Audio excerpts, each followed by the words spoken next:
Hello tout le monde, j'espère que vous allez bien. Bienvenue sur ma chaîne. Je suis très heureuse de vous retrouver aujourd'hui pour vous proposer ce tuto qui va se décomposer en deux vidéos. En fait, je vais réaliser ce petit ensemble en wax pour ma petite nièce. Donc j'ai noté les mensurations et comme je vais le faire dorénavant, j'utilise mon carnet de couture. Donc c'est vraiment pratique. Enfin bref, je vous en ai déjà parlé dans une vidéo précédente. Et au départ, j'avais décidé d'utiliser ces deux patrons. L'un pour la jupe, donc celui-ci pour la jupe et celui-là pour le top. Finalement, j'ai changé d'avis pour la jupe parce que c'était compliqué. Enfin, je vous explique ça dans l'autre vidéo. Donc ici, je note mes patrons, je note toutes les infos qu'il me faut. Et ici, je vais vous montrer comment j'ai réalisé le top. Tout d'abord, il a fallu que je décalque le patron, comme d'habitude, hein, avec mon papier calque. Et ici, j'ai pris la plus grande des tailles, je crois que c'est une taille 16. Hein. Alors, pour mes patrons, je ne sais pas comment vous procédez, vous, mais moi, voilà, c'est tout simple. Je mets mon papier calque en dessous, je cale mon patron de commerce et je le recopie exactement comme vous le voyez là, rien de très compliqué. Et j'avoue qu'à force de le faire, ben, je suis de plus en plus à l'aise. Donc une fois que j'ai fini de décalquer mon patron, je m'attaque au tissu. J'ai oublié de préciser ici, en fait, c'est un satin de coton que je vais utiliser pour faire le top. Je ne voulais pas faire un ensemble 100% wax. Donc j'avais cette petite chute qui traînait dans mon atelier et j'ai décidé de m'en servir. Donc je fais une espèce de crop top, donc le patron que j'ai décalqué, je le plie au niveau de la taille et j'ajoute une marge de couture. Et là, je découpe mon tissu après avoir épinglé pour maintenir les épaisseurs en place. Alors là, j'ai découpé le dos et le devant. Maintenant, pour les manches, j'ai décidé de mélanger un petit peu les matières et les motifs. Donc là, ce tissu, ce magnifique wax que je vais utiliser pour la jupe, j'ai décidé, comme c'est un ensemble, de faire une petite touche de rappel en l'utilisant pour les manches. Donc là, mon patron, je le pose, je le découpe sur le tissu. J'ai ajouté un petit peu de valeur de couture au niveau du bas de la manche pour que les manches ne soient pas trop courtes. J'avais peur qu'elles soient trop courtes. Donc voilà. Allez, hop, on commence l'assemblage. Ici, je commence par les manches que j'assemble par les côtés. Donc on épingle pour l'instant. Ensuite, le top, rien de plus facile. On assemble au niveau des épaules et des côtés en suivant les repères qu'on a fait. Alors moi j'ai fait des repères à la craie et j'ai également cranté.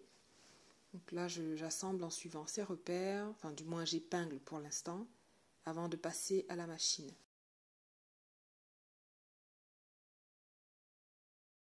Alors dans le patron il est prévu qu'on fasse une parmenture, je l'ai faite, mais j'ai simplement modifié la parmenture d'eau parce que moi j'ai fait une ouverture un peu différente de celle qui était proposée dans le patron parce que je trouvais que c'était plus simple pour moi et je trouvais ça plus joli. Donc j'ai modifié ici celle que vous voyez à l'écran, c'est la parmenture d'eau que j'ai modifiée qui est légèrement en triangle tout simplement parce que je vais faire une ouverture au niveau du dos et je mettrai un petit système pour fermer. Alors voilà, tout est épinglé. Je trace mes lignes de couture à 1,5 cm de chaque bord et je vais pouvoir passer à la couture.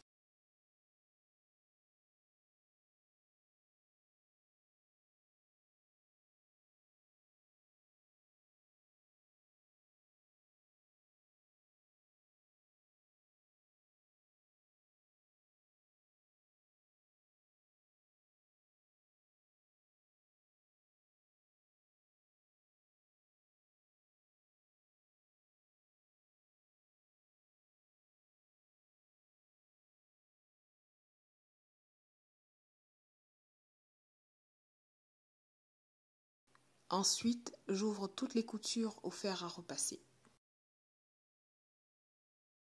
Alors ici, j'avais oublié de faire la couture de soutien demandée au niveau de l'encolure, donc je la fais et je termine par un point d'arrêt. Et là, je fais une petite ligne de couture pas très serrée pour pouvoir former des petites fronces au niveau de mes manches. J'en profite pour surjeter tous les bords qui doivent l'être avant d'assembler mes pièces ensemble. Alors ici, je commence par la parmenture que je vais assembler au niveau des coutures des épaules. Donc je fais bien coïncider les coutures des épaules, endroit contre endroit, j'épingle tout autour et puis je passerai ensuite à la couture sur la machine.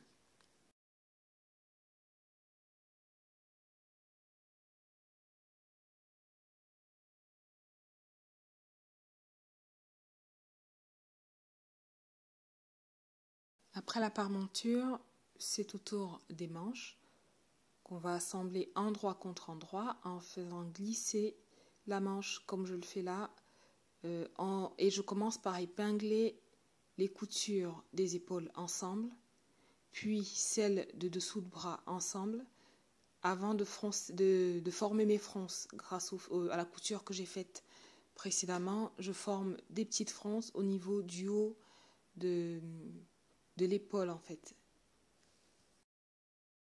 J'épingle mes deux pièces ensemble et à cette étape, si vraiment vous ne vous sentez pas à l'aise, n'hésitez pas à faire un bâti. Moi, c'est quelque chose qui m'a beaucoup aidé quand j'ai commencé à coudre. Je faisais à chaque fois un bâti lorsque je devais monter mes manches au reste soit d'un haut ou d'une robe. Et c'est vrai que ça m'a permis de gagner en assurance. Après, bon, une fois que vous avez pris la main, vous pouvez le faire directement avec des épingles.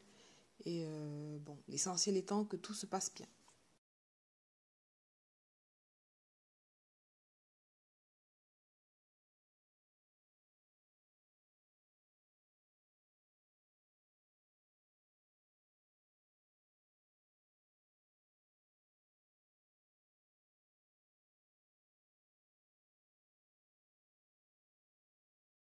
C'est parti, à la machine, j'assemble ici ma parmenture et mon top. Donc là, je fais le tour, couture au point droit. Ensuite, j'attaque les manches, toujours au point droit, en commençant et en terminant ma couture par un point d'arrêt. Ensuite, je coupe les fils qui dépassent. Et voilà ce que ça donne. Après cette couture, je passe à la surjeteuse pour plus de propreté. Alors, je retourne mon vêtement. Je vous montre ce que ça donne jusque-là. Ah oui, j'avais oublié d'entoiler mes pièces, les pièces de ma parmenture, donc je l'ai fait après la couture d'assemblage. Bon, c'est pas très grave, mais il vaut mieux le faire avant. Bon, maintenant, j'attaque les manches. Je trace ma ligne, la ligne qui va me servir de repère pour plier mon ourlet au niveau des manches à 2 cm. Puis, je vais faire un rentré au fer à repasser. Je vais épingler et je ferai un deuxième rentré d'1 centimètre à la machine pendant que je vais coudre. Bon, j'ai décidé de le faire comme ça. D'habitude, je fais autrement.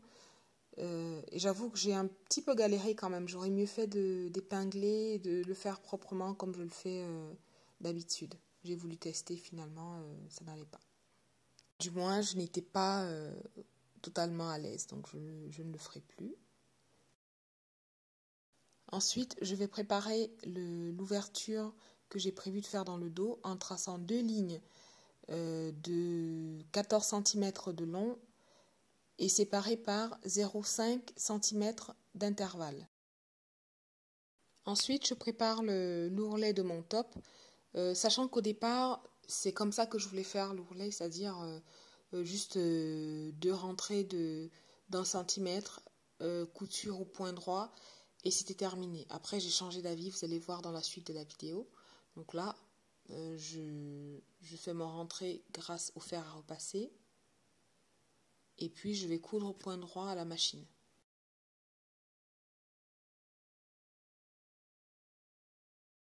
Alors ici, j'ai dit bien j'essaye de coudre mes manches, mais je galère pas mal parce que je n'ai pas fait comme d'habitude. J'ai voulu...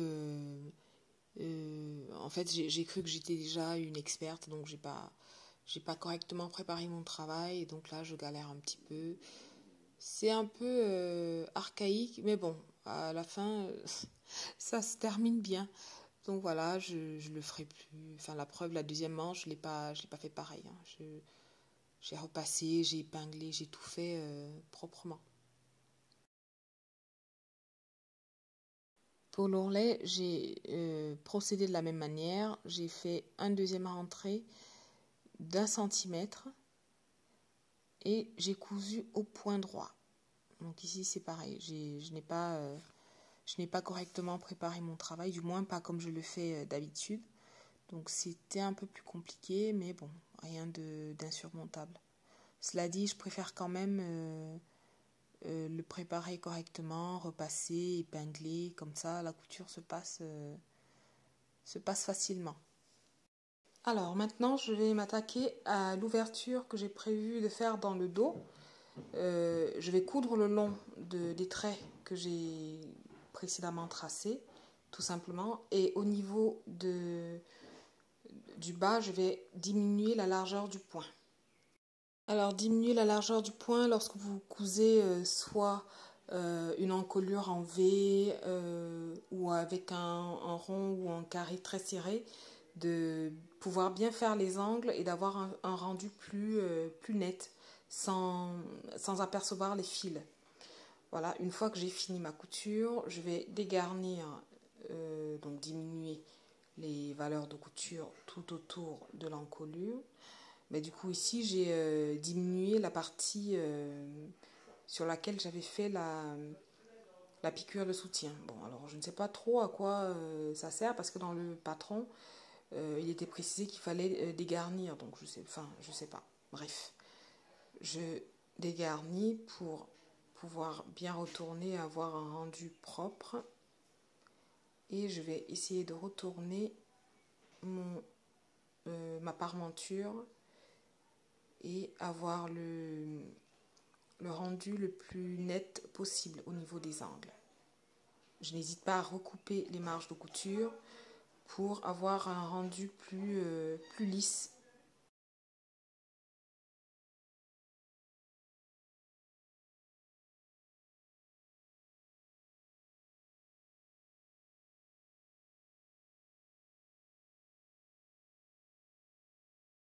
Je répète l'opération aussi souvent que nécessaire, enfin jusqu'à ce que j'ai obtenu le rendu que je désire. Au niveau des angles pointus comme celui-ci, je coupe en biais et je coupe vraiment au plus près de la couture, sans couper la couture évidemment. Plus vous couperez et plus vous aurez un rendu vraiment propre, voilà. Après, vous roulez un petit peu les deux épaisseurs pour bien aplatir les deux morceaux de tissu. Et normalement, le rendu devrait être top.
Comme vous pouvez le constater, c'est une opération qui prend un certain temps et surtout il faut être très délicat et méticuleux pour ne pas couper n'importe comment et gâcher tout le travail en fait qu'on vient d'accomplir, quoi.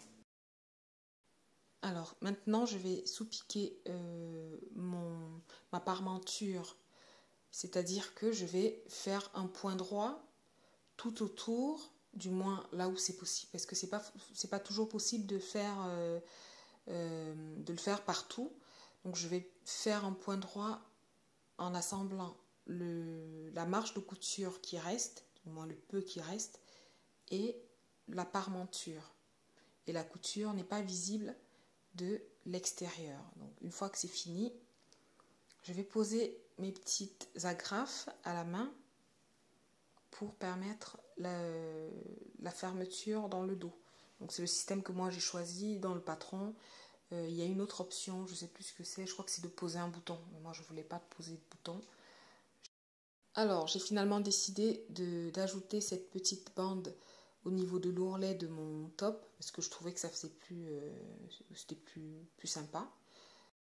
Pour les dimensions, franchement, j'ai fait un petit peu au pif. Hein. Enfin, je voulais en fait que la bande finie fasse 5 cm. Donc j'ai fait 2 fois 5 cm plus 2 fois la marge de couture que je vais rentrer, que je vais replier sur elle-même 2 fois en fait. Donc ça fait 10 et comme marge j'avais pris 2 cm, donc ça fait 14 cm de hauteur. Pour la longueur, j'ai juste mesuré le bas de mon top et j'ai coupé un peu plus long. Je crois que j'ai dû couper 6 ou 7 cm de plus pour être sûre d'avoir suffisamment de tissu pour faire mon ourlet. Donc pour faire l'ourlet, j'ai d'abord attaché les 2 bandes sur un des côtés. Ensuite, j'ai épinglé tout autour du top en laissant un petit peu de tissu. En fait, je n'ai pas refermé les 2 bandes. Enfin, comme vous pouvez voir, j'ai laissé un petit peu de tissu de part et d'autre. Voilà, je trace ma ligne de couture comme d'habitude. Quand je ne suis pas sûre, quand j'ai envie vraiment de coudre droit et de pas d'avoir un rendu plus net, je trace ma ligne de couture. Alors là, c'est parti, je couds cette petite bande au reste du top à 2 cm du bord au point droit et je m'arrête quelques centimètres, je crois que c'était 2,5 ou 3 avant l'autre extrémité. Ensuite, je vais ouvrir cette couture au fer.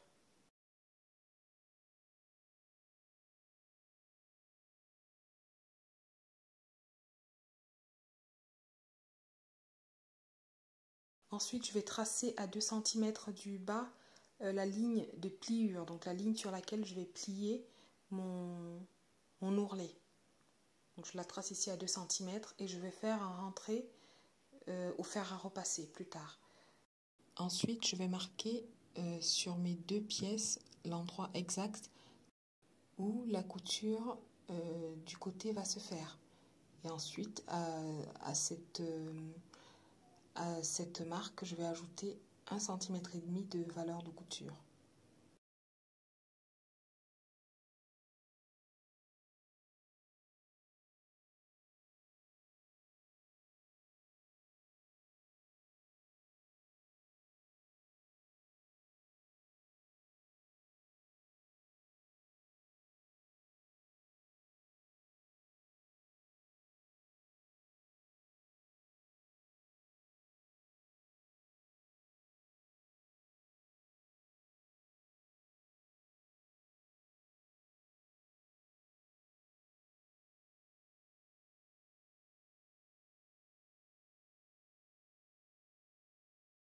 J'enlève l'excédent de tissu et je fais pareil de l'autre côté.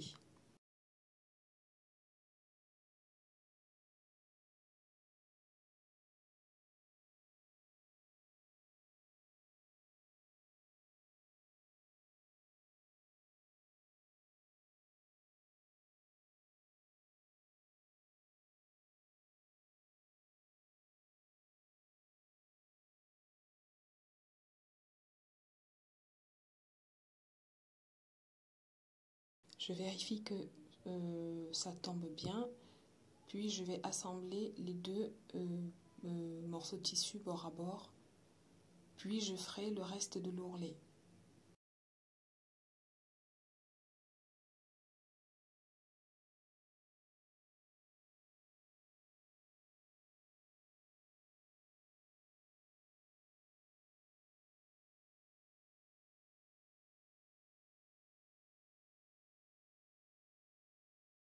j'ouvre évidemment cette couture au fer. Ensuite, je vais faire le rentré final, enfin, si je peux appeler ça comme ça. Donc, je plie sur 2 cm, je vais écraser au fer à repasser.